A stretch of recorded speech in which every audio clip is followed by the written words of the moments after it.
Okay, I'm gonna call this meeting to order. Roll call. McKnight. Here. Myers. Here. Roa. Here. Vogel. Here. Kinder. Here. Pledge of allegiance.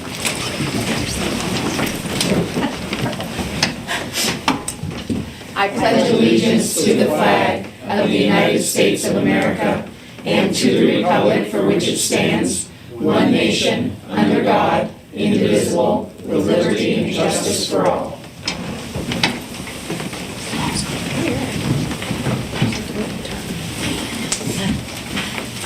Public comment on agenda items? None. Okay. Presentation, Bob Harrington, Mala. Good evening. I don't think I've met any of you. I'm Bob Harrington. I'm the manager of the Meadville Area Water Authority. I probably spoke to most of you on the phone at one point in time or another. I was asked today or this evening to come in and basically give you a quick snapshot of the water company and some things that we've done over the last 5 years. So for anybody that doesn't know, the water company is made up of 11 employees. At the time of this report, we have 5,089 customers. On a typical day, we can pump anywhere between 1.4 and 1.8 million gallons of water. The system is made up of 625 hydrants, 77.2 miles of pipe.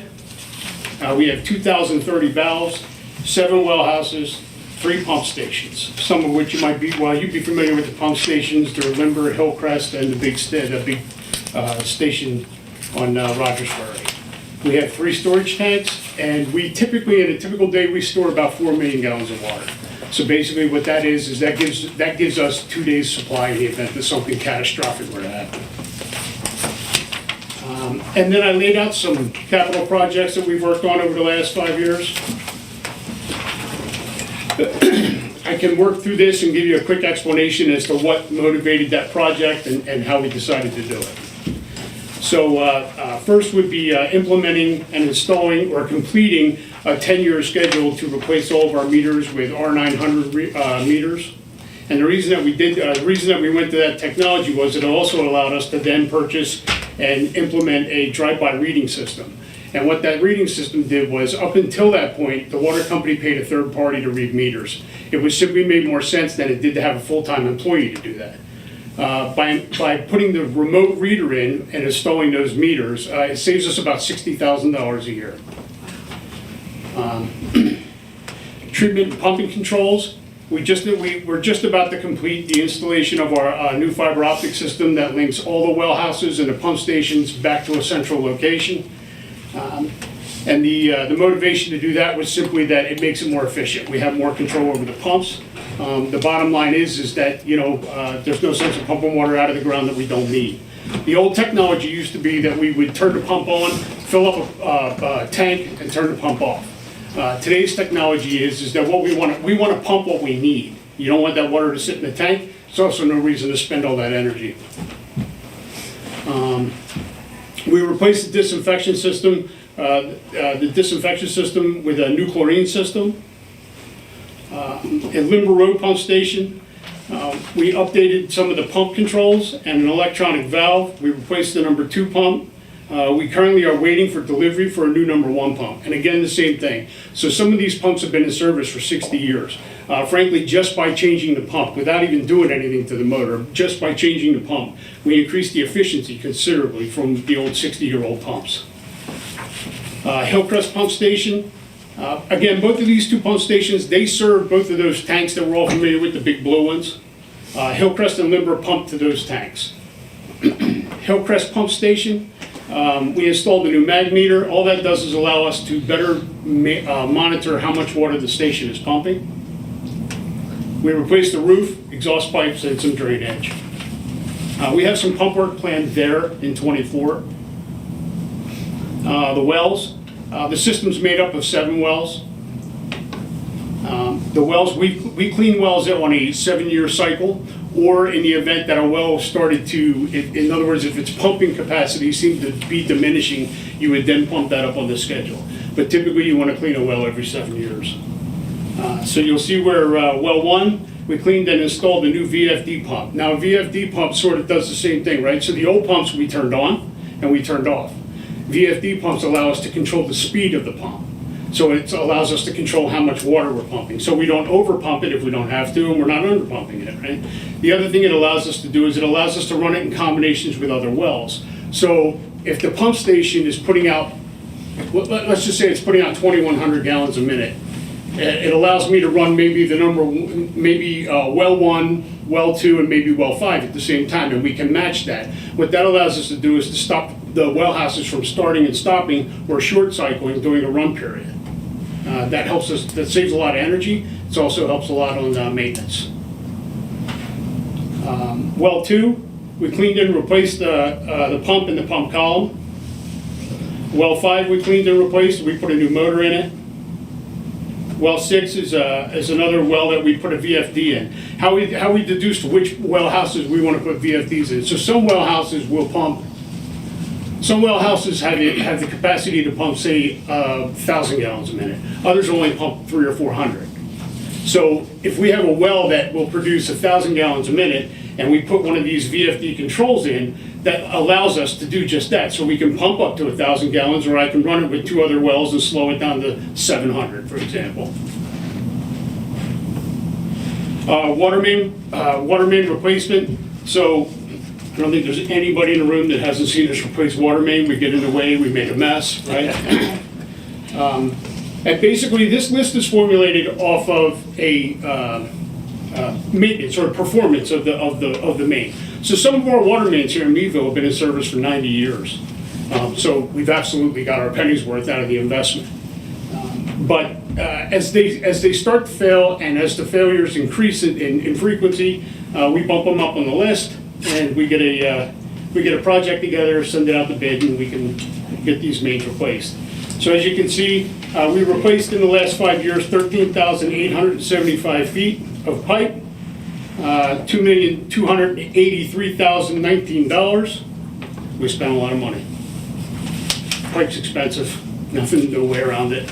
Does that include your excavation and paving after you've done it, or is that an additional cost? This particular list includes the road repairs and restoration.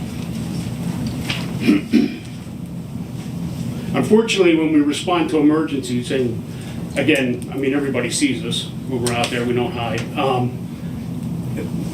Emergencies go the other way. The road repairs tend to, at today's cost, the road repairs can sometimes outpace the main repair. So it's like $1 million a mile, roughly. Yeah, more or less. Thanks. Valves are hard to nail down. Again, like I said, we have 2,030 of them. We use a process today. Okay, so valves have been our issue from the start, from the first day I got here. So in the event that if we experience a break, what you would typically want to do is you want to go on either side of that break and close those valves. That's how we get control of it, right? So as you might imagine, if we can't stop that water, the whole time we're working, we're losing that water. When we put the valves in, the valves allow us to isolate that main. The problem is when you turn a 60-year-old valve, you typically break that valve. So as you might imagine, so we start working on 123 Main Street, and we're working between the intersection, and we close these 2 valves and they break.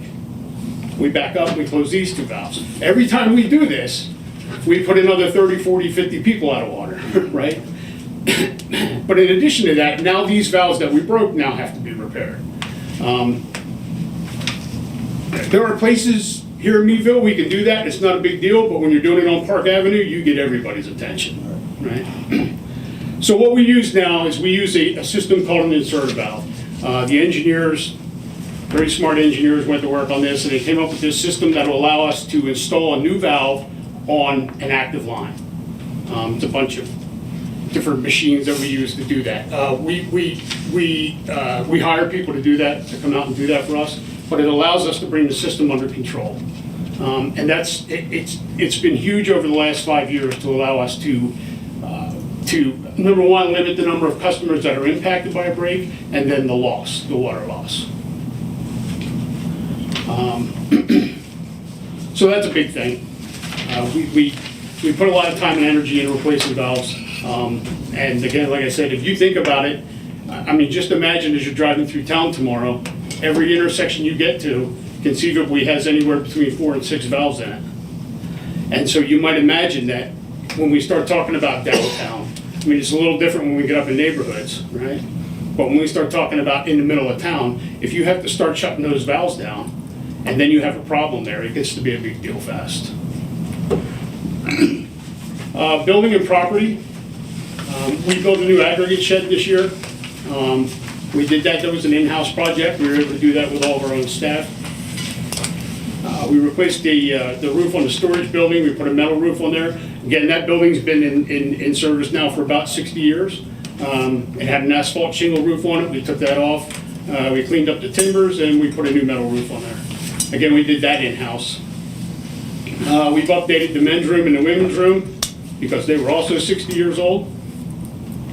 We replaced windows at the main office. We took the old stagnant windows that didn't open and we installed windows that do open. COVID helped us to understand why we need to do that.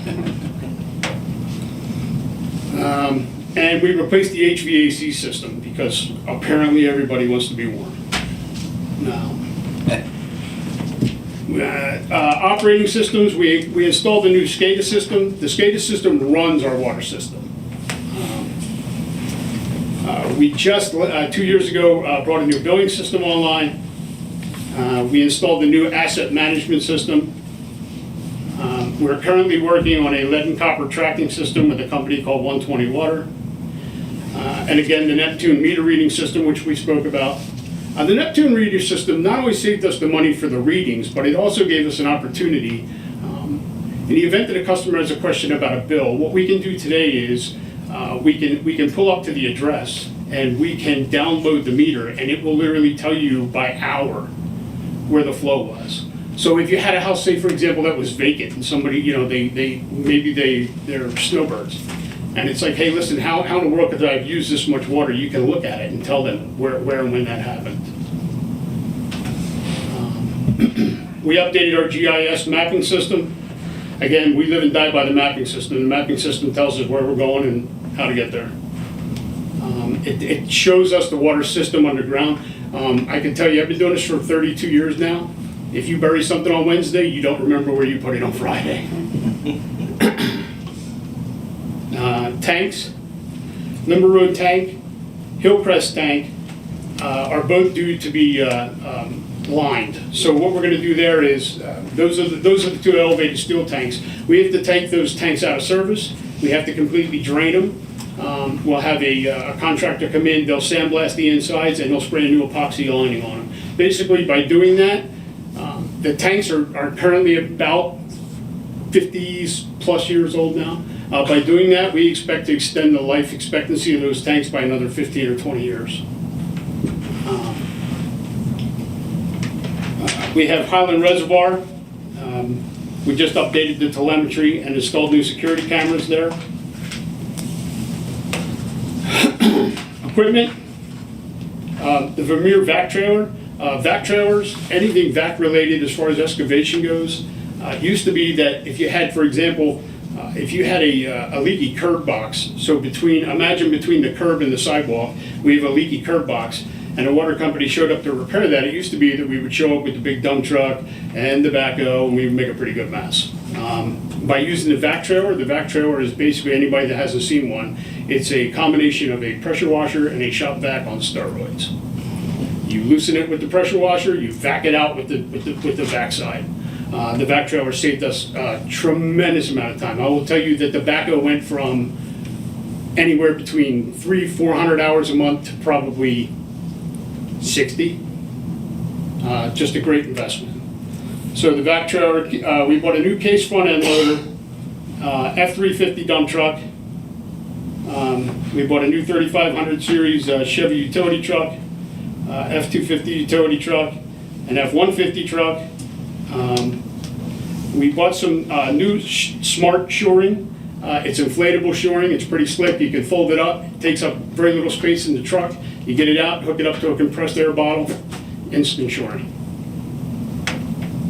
We bought some leak detection equipment, and that's basically what the leak detection equipment does. Is It's not immediate leak, so it's not something that we use to go find something that somebody hears or sees on Monday. We deploy it and it listens. We can deploy it in valves or on top of hydrants, and we can leave it there, and it listens over a period of time. It downloads every morning, and then we're able to take that download and that listen, we're able to run it through the program that we purchased, and we're able to identify leaks in that area. Then we're able to use those same leak detectors and narrow that down. Oh, and lastly, we bought this wacky valve operating nut repair kit. It doesn't sound like much until you use it. So if you might imagine all these valves that we have, and when you're 60 years old, the tops of the nuts get rotted. They're square. They just look like that. And they get rounded off. Then they don't work. This crazy contraption that some board engineer came up with, literally we can do everything without digging a hole. It used to be we had to go dig it up. And again, like we talked about earlier, the price of repairing highways or streets is considerable, so you just wouldn't do it. You would just work around it. With this tool, it allows us to basically work in from that little round cover that you see in the street. We can work down there and get that nut off and get a new one replaced, or a new one on there. So again, that's the same thing. It saves us a lot of money. That's my report, and I'd be happy to take any questions. Yes, sir. The customer service, we were going to mention that. Okay. So recently, there's been some conversation about customer service at the water company, and I will tell you that in the last month, we've made a number of changes that I'm just going to be honest and tell you are just good timing. Okay, there wasn't somebody we were looking to pick on or any of that kind of stuff. It was just good timing for us, and so we have 2 new employees that'll be answering the phone, working in customer service. And we're gonna take a look at maybe getting some classes lined up, right? Just to remind folks about the job that they're doing. I will tell you, and I'm not excusing anything, they work very hard. They're hardworking people. And I'm gonna be honest with you. There are times, not everybody in our community is as friendly as this group, okay? And when you're telling people things that they either don't want to hear or can't afford to hear, or, I don't know, pick something, right? They're not going to be friendly about it. And when you get to your 25th one on a Wednesday, right, it can be a long day. So I have the utmost respect for the people that I work with. I think they do a fantastic job. It's not to say we can't look at what we're doing and do it a little better, right?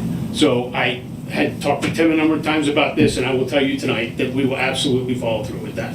We'll look at what we're doing. We'll take a look at some of the procedures and see if there's something that we can do different, right? I would just remind everybody that, remember, the thing that we forget here, it's a community water service. It's all of us, right? Other people don't care if our water service works, right? It's a community water service, so we're all in it together, right? I can promise you, I've been at the water company for 7 years. There's not a mean person over there. There's not. They just sometimes have to say mean things. All right? What is the SCADA system, or SCADA? SCADA? What is that? SCADA is a computer system that basically allows me or the other operators to determine run cycles, tank levels, what pumps will come on or go off. It also reports anything that is not correct. So in the event that a pump is called on and due to run and it doesn't, it reports that to the on-call operator, who then responds there to find out why. And the on-call is out, where, is it Rogers Ferry, whatever the building is, I'm trying to think of where that is. Yeah. I'm sorry, say that again? Is everyone out there, is that where the?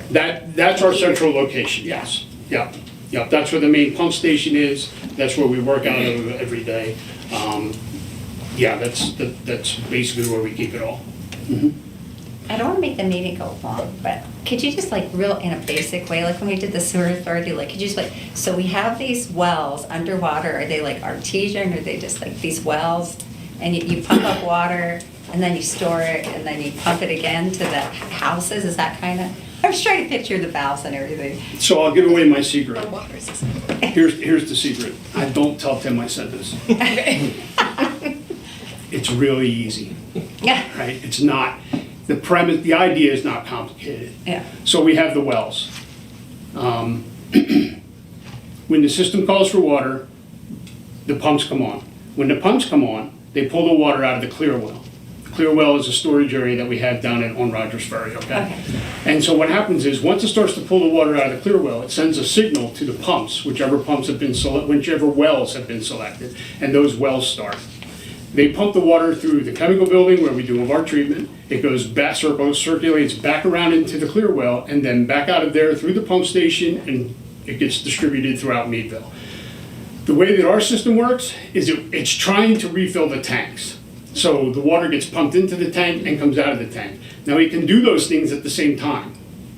So if you might imagine, if the water level in the tank, let's say the water level in the tank, we tell it to come on at 17 feet. So the pump starts at 17 feet, and Meadville, we're pumping 2,600 gallons a minute, and Meadville wants 2,700.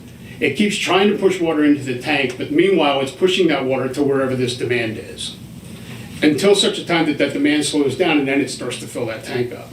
If we tell that tank to shut off at 20 feet, when it reaches that 20 feet, it shuts the pumps off. Then the wells shut off. So really, at the end of the day, it's, again, the idea isn't really too complicated. Getting it there is a different story, but. Yeah. Bob, I appreciate you being here, and I think that you're here because we heard recently that MAWA had gotten funds, was it state or federal money, to replace, it was the Hillcrest Tower, right? Correct. Yeah, which is great. And then, are there other kind of big picture, kind of infrastructure things on the horizon that we should know about and be looking for? So this year, not on our list, and not on the list that the board was, or the council was given, we have several capital projects this year. We intend to replace. We currently have a pump that pumps 1,100 gallons a minute. It was installed in 1956, and in 1956 that might have been adequate. Today it won't keep up, so we're going to replace that pump with a new very frequency drive pump. And the same idea, right? So this is a main pump. It isn't a well. It's a main pump. But what it'll allow us to do is it'll give us that control that perhaps what we want to do is, and again, I'm just trying to answer the question. The actual operation is a different story. But what it allows you to do is it allows you to decide when you have to run that pump more aggressively than others, right? And the same thing. So maybe what you're trying to do is you're trying to move away from peak hours, for example, to get a better rate. I will tell you that, like everybody, our electric rate at the water company went up almost 30% this year. That didn't come with any warning. So anything that we can do to lessen that effect, right, to use less energy, right down to the light bulbs. We just replaced all the lights in the shop with LED lights. So we had that project. Unfortunately, the new pump station is going to need a new roof. We have that project. The tanks, as you brought up, what we're really looking to do, I don't know that we're just going to outright replace Hillcrest tank.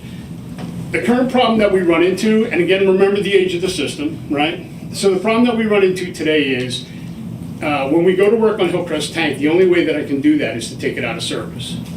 So the way that they used to do that, was they would put what they call pop-offs on hydrants.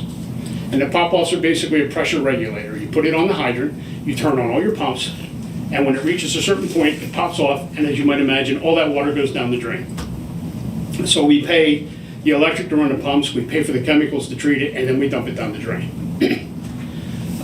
What we have proposed today, so we have to do that in order to take that tank out of service. So what I think we would like to do at Hillcrest, what our idea was to build a tank alongside of Hillcrest tank that would allow us to take Hillcrest tank primary out of service when we needed to, and not have to go through a big elaborate pumping plan to keep that from happening. What we propose to do, we are not going to use the pop-offs.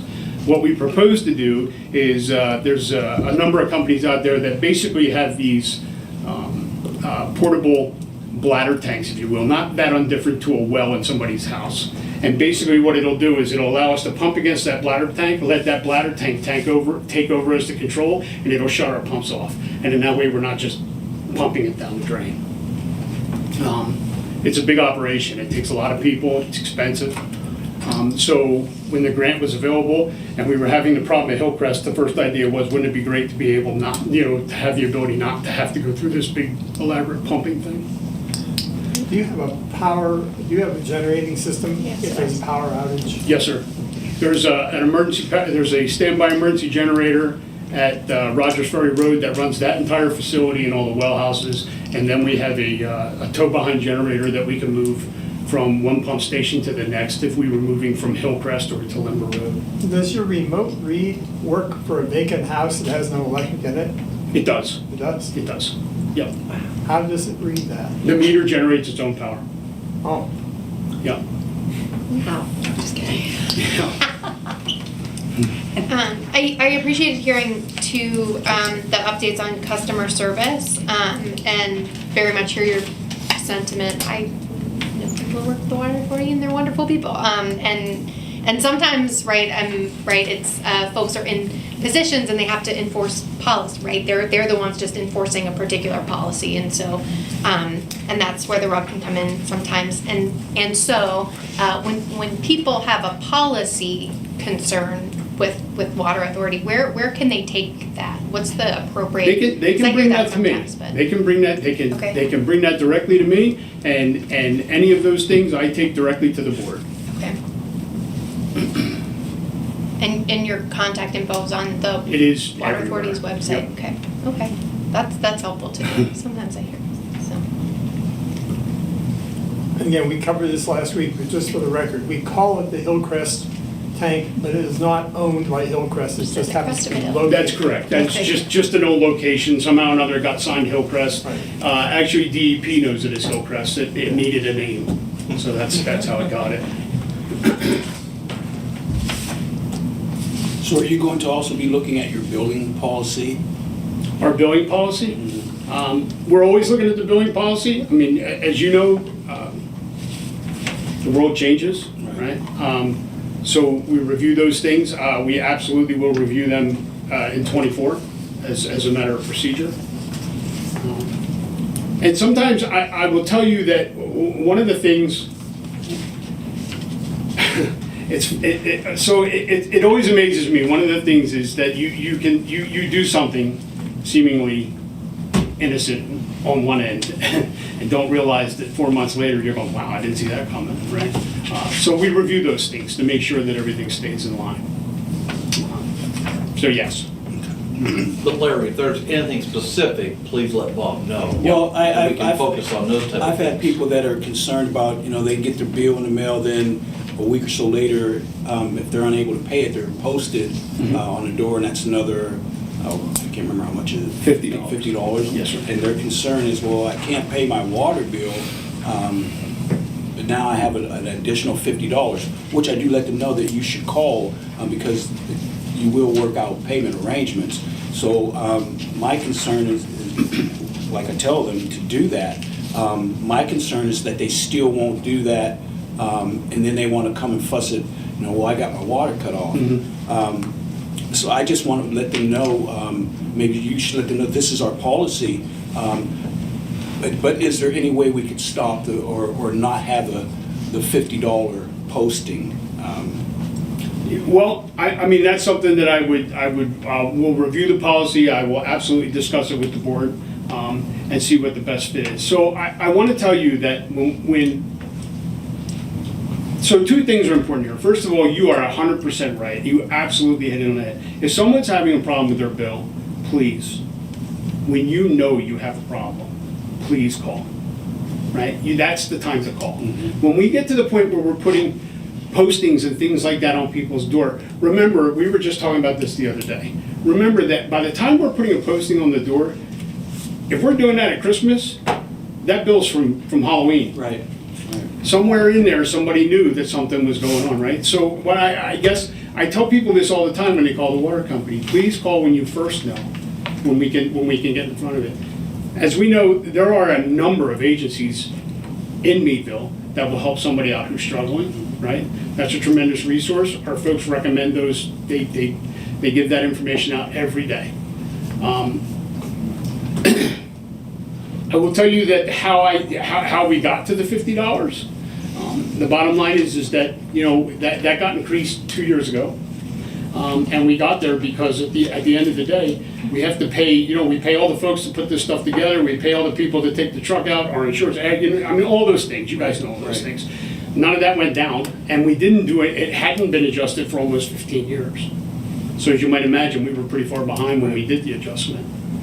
Yeah. I think relatedly, there's like the state program, it's the equivalent of LIHEAP for, you know, it's assistance for, like low-income, folks that we're not a participating, you know, Correct. I community think I with our sent you water information authority. on that, and there Right. was a reason, yeah. Like back when it started, and so Yeah. maybe it's, you know, it could kind We of actually prevent getting reviewed that from that not too long feeling. ago, and their policies haven't changed. The policies that That's kept not- us from being involved in it haven't changed. Okay.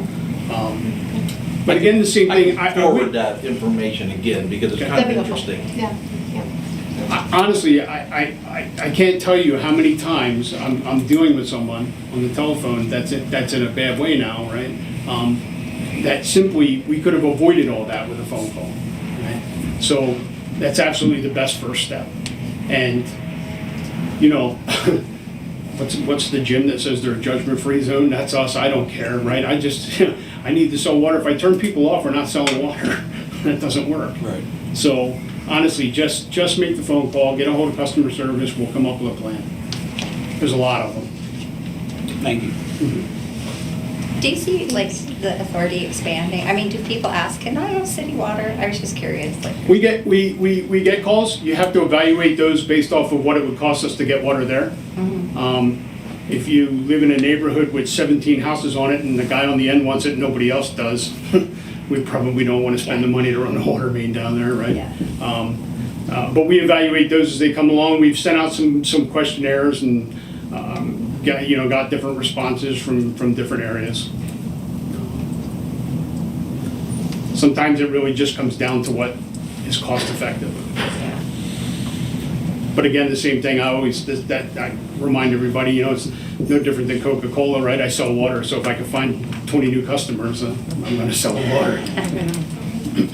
Thank you. Yeah, thank you so much. Thank you. Bob. And just Thank for, you. just for council's reminder, the folks in the audience and at home, Tim Groves is the chair of the Water Authority, so if you have any questions as council too, you can direct them at him. That guy. Right on. What a great idea. Thank you again. Thank you. For Have a being good here. night. Yeah, Thanks, you Bob. too. All right, notice of executive session. None. Okay. Approve minutes from all of the minutes from 1-2, final meeting minutes, reorganizational minute, regular minute, meeting minutes, and study session meeting minutes. So Can moved. All right. Second. Discussion? We Roll can pass them call. all at once, sorry. Yeah, That's yeah. okay. Great, yep. Roll call. McKnight, Aye. Myers, Aye. Roa, Aye. Vogel, Aye. Kinder. Aye. Communications? Council received a letter from MASSA Chair concerning the MASSA Board appointment. Managers report. Just a couple updates. So first I wanted to give council an update on the redevelopment authority. A couple items have moved forward, specifically the Humphreys building, the Jones Plumbing building, 787 Water Street. All three at last week's RDA meeting, the RDA board awarded demolition bids to 2 different contractors. For the 2 demolition packages, the Humphreys Jones building is one package, 787 Water Street as the other package, came to about $98,000 for the demolition of those 3 properties. Part of the demolition will be paid for by a blight remediation grant. The other will come through blight funds. Not entirely certain when the demolition will occur, likely by the end of February, beginning of March. They're still working on the documents from Ashley Porter. And then the siding for the cinema project for the McClure's Fish House building, that was delivered last week and should be installed shortly, weather dependent. Right to know request updates, ended 2023 with 94 right to know request totaling about $66,900. To this year, we've had 4 right to know requests so far. General city updates, the third and final reading of the zoning ordinance will not take place on the 23rd. That will be moved to February 6th.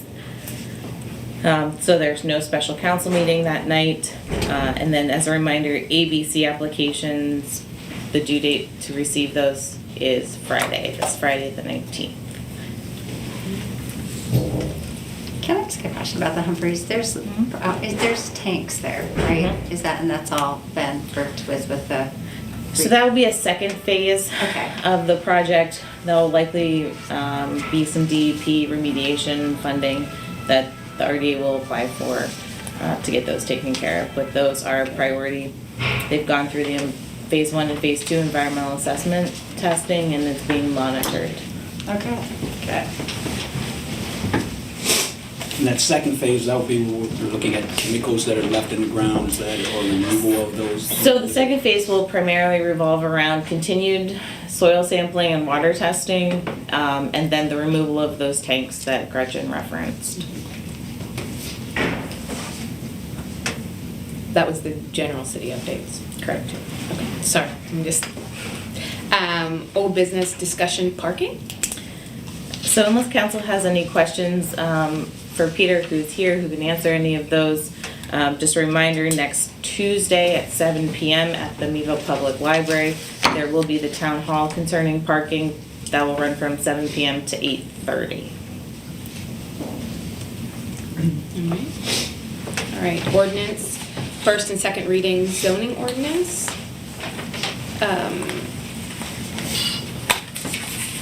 Motion for first. Well, I wasn't sure if you were gonna read something. Motion on first reading. So moved. I have a second. Second?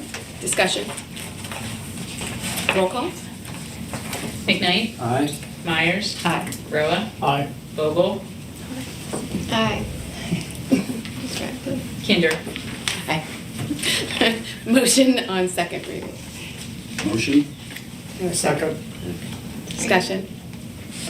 An ordinance of the City of I was- Meadville, Crawford County, Pennsylvania, amending the codified ordinances of the City of Meadville by repealing the existing zoning code of the City of Meadville, Article 1301 through 1314, and adopting a new zoning code for the City of Meadville, and adding the new zoning code to the codified ordinances of the City of Meadville as Articles 1301 through 1314, for general purposes of making the city's zoning regulations consistent with the Pennsylvania Municipalities Planning Code, the state laws governing zoning regulations, and providing for the regulation of land use within the City of Meadville in a manner consistent with the developed land use patterns within the city of Meadville, Pennsylvania Comprehensive Plan of 1993, and the suitability of lands for future use and development, and for providing repealer severability and effective date.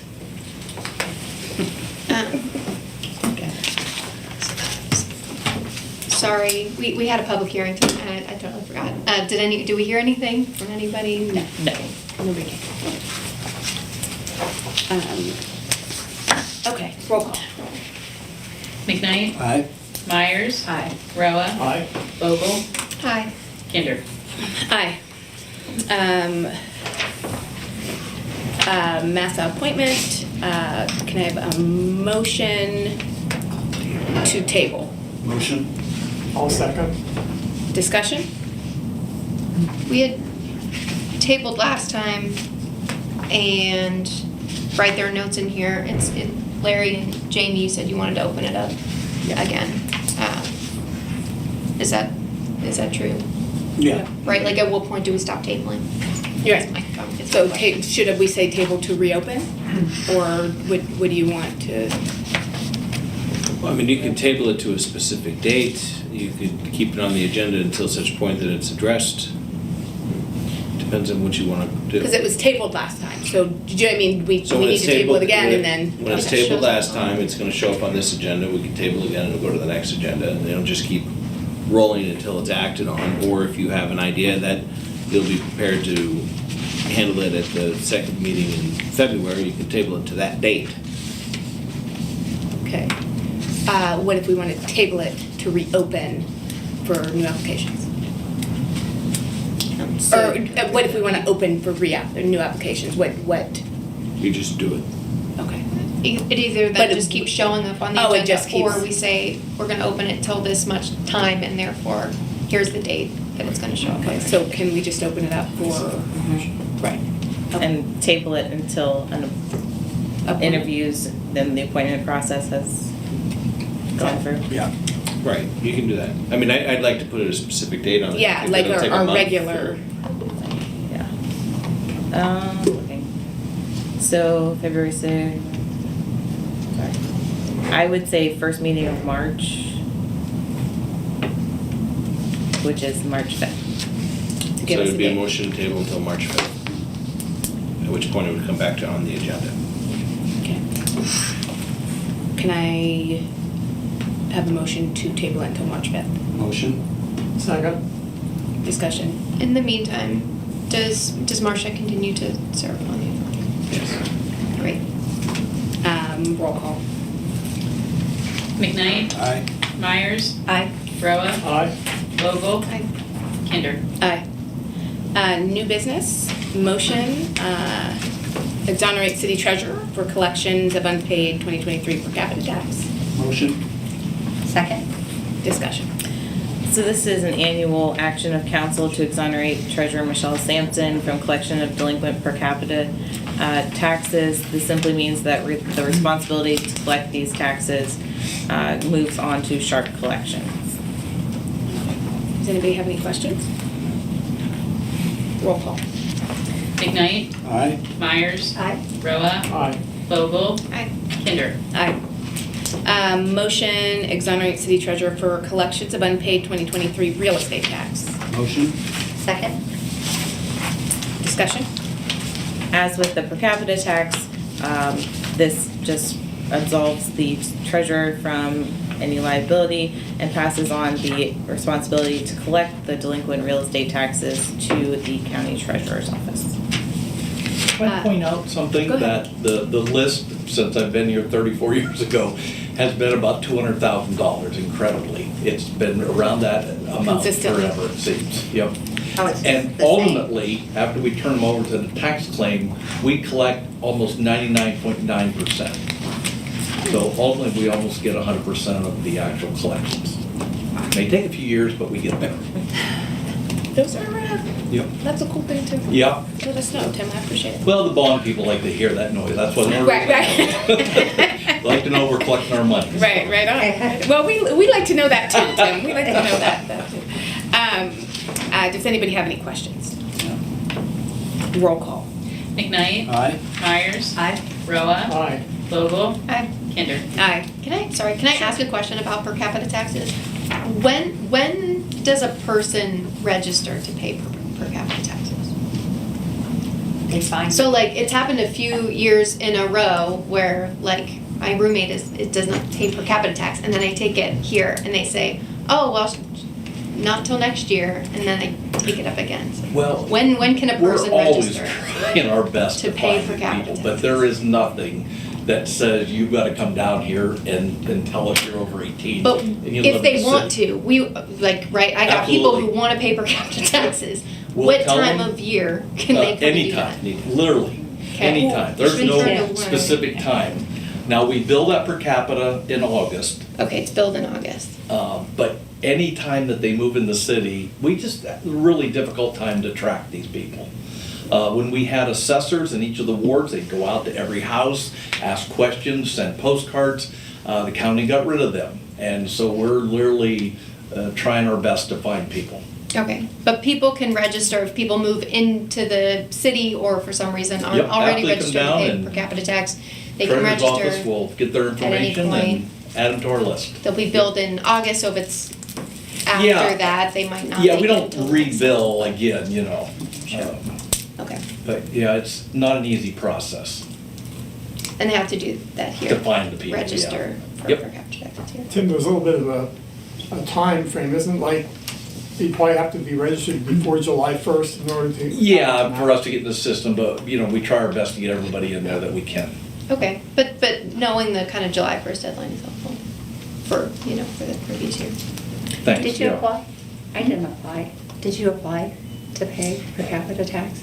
Did I apply to pay? Yeah. We I paid my probably per would have just capita picked your name up from business Well, that's what I was records. gonna, yeah. just Whatever as a- we can use to find Like, did you I have was to? just wondering how. real estate taxes. Sure, uh, they'll They find just you, like, they find find you. 18-year-olds, right, like, because my kids are, right, like, they Yeah. find them without Yeah. registering them. But it used to just- be the assessors would do Sometimes, that. yeah. Well, And Oh, maybe so- because I'm old enough to, like, I went Yep. through business owner, or, yeah. Yep, but the assessors used to do that for us years ago. Is there, we don't have an online option, No. so there's no way online for somebody to say, oh, I moved into town, here, I can put this I can information check into in. that and see if we can put something on. I mean, I just Yeah. wasn't sure if that Absolutely. was, yeah. That's a good idea. May I ask Yeah. what the punishment is for not paying Not per as capita easy now taxes? with per capita. Is You're- there like, It's turned over to a collections service, and so they'll charge you an additional fee. And then I think if you don't pay sharp collections, they Yeah, will you come just wanna after pay you. the $15. She was asking what the Yeah, repercussions sorry, are for do not they go to paying. jail? No, but Berkheimer has the ability to put a collection on your paycheck, incredibly. And the fee goes to like, I think it was $50 for the first time, so it's not inexpensive to And just get to pay that. The per capita is like, I mean, literally means per head, like it is a per individual person, 18 and older living in the city. Breathing air. Yep. Yeah, breathing air, and it's not, it's, I mean, $10 for the city, $5 for the county.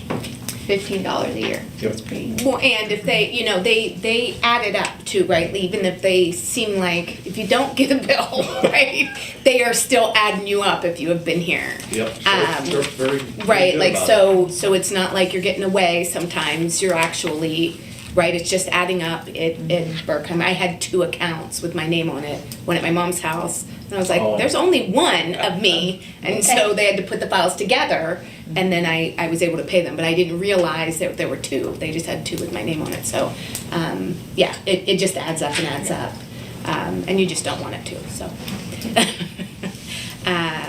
Also, do we have a way, since we're on taxes, per capita tax, do we have a way for people to pay per capita online? I don't believe No. we have that. Is that a possibility? So we're actually working on moving over to the new website. Brenna's been working on that. So hopefully by the end of February, I will check with her to make sure to see if there's a bill pay Or if option. there's a possibility, because Yeah. I know some of it goes to other places, and that's just a question I get more than any other question is, when can we pay this online? But there would be a fee charged. Oh, yeah, I'm sure, yeah, absolutely. Yeah, I had someone ask today about doing that for stormwater fee as well. Yeah, that would be a cool idea too. Or like if you don't have checks. You can't. Right, yeah. People don't have checks. Yeah, I know what you mean. Yeah, no, that's, Makes it hard to pay. Okay, did I roll call? Did I roll call already? Yeah, That we was did. a discussion. Okay, I just wanted to, you did that Ask me after, about just per making capita, sure. sorry. Okay, authorized submission, Act 13 grant for shade tree maintenance, removal and planting. Motion? A second. Discussion. A resolution of the Council of the City of Meadville authorizing submission of a grant application to the Crawford County Act 13 Environmental Initiatives Grant Program for shade tree maintenance, removal, and planting. So, kind of as the resolution states, the Shade Tree Commission would like to apply for Act 13 grant funding through the county to supplement the annual budget allocated to the shade tree maintenance, removal, and planting. The application request is for $20,000. Included in your packets is a breakdown of how they propose to use that $20,000. And in part is removing dying trees in preparation for new planting sites, offset the city personnel time and payroll costs, and purchase 30 tree gators for new plantings. I had to ask what a tree gator was. So it's a little bag that goes around the tree, newly planted tree that's filled with water, just in case anybody didn't know that. The local match for this, because it is a 1-to-1 match, the local match will be met through city personnel time and existing tree removal operation funds. Fantastic. Does anybody have any questions? Got it. So the resolution states that the grant application will cover planting, and it looks like it's mostly just removal and trimming, like site preparation. I think they do have funds to do the planting. Right, is that the They idea? do, it's included in that $20,000 match, that they're citing in this, So just there's to make money it a for little new go over trees, it. they're not just taking trees down. That's what I Correct, just- yes. I know that they would, but. Great. Roll call. McKnight, Aye. Myers, Aye. Roa, Aye. Vogel, Aye. Kinder. Aye. Authorized signature school resource officer agreement, City of Meadville and Crawford Central School District. Motion? Second. Discussion? A resolution of the Council of the City of Meadville authorizing signatures for the school resource officer agreement with the Crawford County School District. This agreement is between the city and the school district, where the district pays for 75% of the school resource officer's wages and fringes. This agreement expired in June of 2023 and should be renewed for another 4 years. There have been no changes since it was last signed in 2019. Has the school district signed or authorized? I'm not sure if they have signed yet. They did send it over to us, reminding us it needs signed. Does anybody have any other questions? Roll call. McKnight, Aye. Myers, Aye. Roa, Aye. Vogel, Aye. Kinder. Aye. Can I have a motion to table the Walkworks sub-award agreement? I will so move. Second. Go ahead. Discussion? So there's nothing inherently wrong with the Walkworks grant agreement. We are just waiting for Pennsylvania Downtown Center for some clarification on a box that was checked for the pre-application grant that we received, just making sure how that transitions us into the actual Walkworks grant. So just waiting on some clarification from the state on that one. Does anybody have any questions on that? Not questions on that, but, February, it's a Monday, what's the date? Because we do have this pre-planning grant for Walkworks, and our Environmental Advisory Committee's Mobility Subcommittee is having a community listening session at the library. This is what I was trying to plug, sorry. Thought you were with me, Peter. On a Monday in February, It's February 12th. 12th, Yep. 12th at 5:30. Yeah, Yes. so that will help us to check a box in a different set of boxes that needs to be checked to then go ahead and apply for this. So folks should come 5:30 at the library, February 12th. Listening session on transportation and active transportation. I don't know. Armstrong, you're welcome to be there. Kevin, you're welcome to come. We'll Or is it follow gonna up. be someone Facebook? It's like interactive, so I don't know how it'll. Yeah. Well, let's talk. Yeah. Let's talk about how That to. would be Yeah. Does anybody have any other questions on this? Roll call. McKnight, Aye. Myers, Aye. Roa, Aye. Vogel, Aye. Kinder. Aye. Public comment on non-agenda items. None? Okay. Council member statements. Jim, you want to start us off? All right. I'd like to thank Bob Arrington for showing up and talking to us about water. I learned quite a bit. And welcome to all our new junior council people who are here tonight. Two of them up here and the other two in the audience. Thanks for coming. Thank you for your interest. I guess I should have given you guys time to do either one of you guys want to speak at the end of this meeting? I mean, I don't know.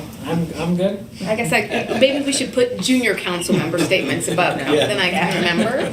Do you have- Yeah, I just want to thank you for having me up here and helping me learn more about the city and giving it to me. Fantastic. Gretchen. Last night, the MLK dinner was just really wonderful. Jamie did a great job. That whole idea of it was just an incredible evening. The idea of reviving hope, I was like, oh, that would be a good thing for this year.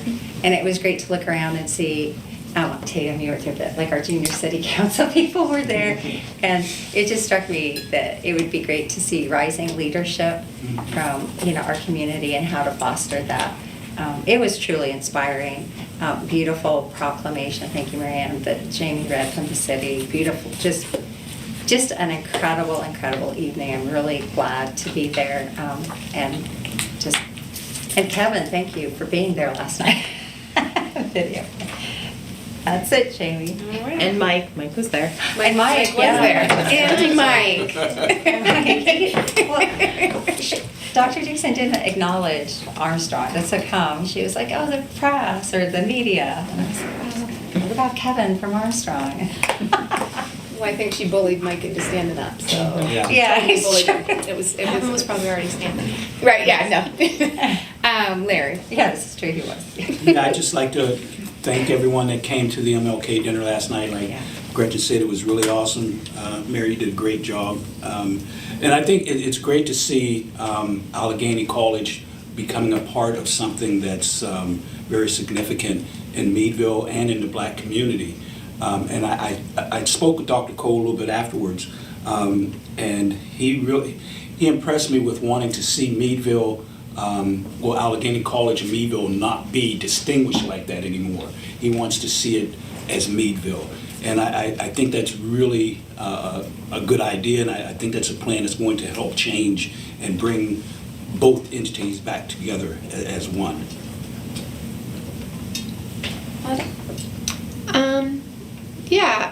I'll reiterate the announcement I made before. Folks should mark their calendars for February 12th at 5:30 at the library for a session on active transportation, and kind of connected to Allegheny's partnership. The city's environmental advisory committee's mobility subcommittee was approved for a grant through Allegheny's impact teams, and so we'll have 20 custom fabricated bike racks that we can that'll go up around town. They got the Meadville tree, like the logo on the top. They're really nice. Craig Newell Welding will make the racks, and the Career and Technical Center will create the students will create the logo and stamp that on. So we're looking at 20 around town, and some student research will help to inform the locations of those. So that's exciting, and we should see them installed in the spring when the weather turns, which is great. And that's part of the kind of larger effort for active transportation, making it easier to walk and bike around town safely. And folks can weigh in on that on February 12th.